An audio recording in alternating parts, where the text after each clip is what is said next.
सगळे म्हणतात मासे पकडतस पण कसे करायचे ते दाखव. तर साधी ट्रिक आहे ते दाखवते कसे करायचे ते. जास्त टेन्शन घेऊ नका. आता बघा कसे करायचे. माशांका ना कोकम आणि मीठ चांगलं चोळून घेतलेलं आहे. हा पहिला चोळून घ्यायचा आहे व्यवस्थित. म्हणजे हे तळायचे मासे आहेत. तसंच ह्या माशाच नाही पण बघा हे सालातले मासे आहेत म्हणजे डोके आहेत. आणि ह्याका पण मीठ आणि कोकम चोळून घ्यायचं. हे बघा हे बाजूक आहे ना मसालो तांदळाचं पीठ आणि रवो असं मिक्स करून घ्यायचा. आणि हे मासे आहेत ना हे ह्याच्यात मसाला लावून घ्यायचो आणि नंतर मग ह्याच्यावर तळून घ्यायचो. दाखवते आता ह्याच्यात तेल मीठ माशाक ना मसाला लावून घ्यायचो. हे बघा हे लावून झालेले आहेत.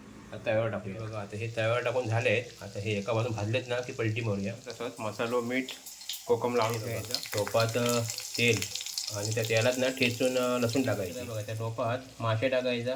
पाणी हवा तेवढा टाकायचा आपल्या गरजेपुरता आणि उकळू द्यायचा. उकळले ना की कालवण आपला मस्त होता. ही कमाल आहे कोकमाची मसाल्याची मिठाची. तळलेले मासे एका बाजून भाजले आहेत. आता उलटे करून घेतलेले आहेत. अशी प्रक्रिया असता. आणि बाजूकच ह्या कालवण. आता आपले मासे तळून झालेले आहेत म्हणजे फ्राय करून झालेले आहेत आणि बाजूचं बघा कालवणसुद्धा झालेलं आहे. तर असे करायचे असतात तळलेले मासे आणि कालवण. तर मंडळी बघितलं म्हणजे ही प्रक्रिया आहे आपल्या गावाकडचा अन्न प्रमुख अन्न म्हणजे तळलेले मासे आणि कालवण आणि भात. लक्षात आला. तर हे असं खाऊया मस्तपैकी टुमदार होऊया. पण नंतर ना अशा भाजीपाला पण खाऊया लक्षात घ्या कारण हे आपण गरजेचं आहे. लक्षात आला. तर चला बाय बाय.